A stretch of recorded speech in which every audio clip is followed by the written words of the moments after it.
काफ हा या आइन सौद, ये तुम्हारे परवरदिगार की मेहरबानी का बयान है जो उसने अपने बंदे जकरिया पर की थी, जब उन्होंने अपने परवरदिगार को दबी आवाज से पुकारा और कहा कि ऐ मेरे परवरदिगार, मेरी हड्डियां बुढ़ापे के सबब कमजोर हो गई हैं और सर सफेद बालों की वजह से चमकने लगा है।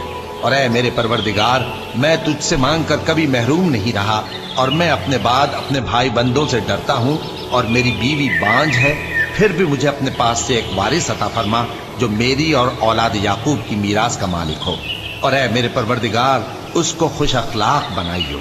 फरमाया, ऐ जकरिया, हम तुमको एक लड़के की बिशारत देते हैं जिसका नाम याहिया होगा।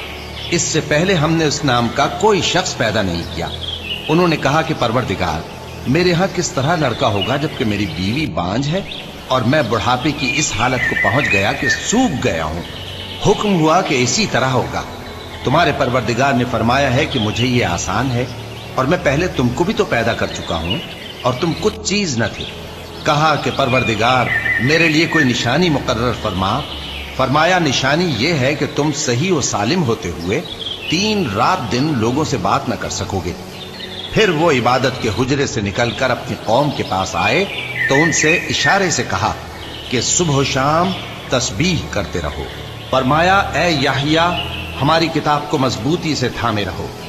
और हमने उनको लड़कपन ही में दानाई अता फरमाई थी और अपने पास से शफकत और पाकीज़गी दी थी, और वो परहेजगार थे और वो अपने माँ बाप के साथ नेकी करने वाले थे और सरकश और नाफरमान नहीं थे। और जिस दिन वो पैदा हुए और जिस दिन वफात पाएंगे और जिस दिन जिंदा करके उठाए जाएंगे, उन पर सलाम है।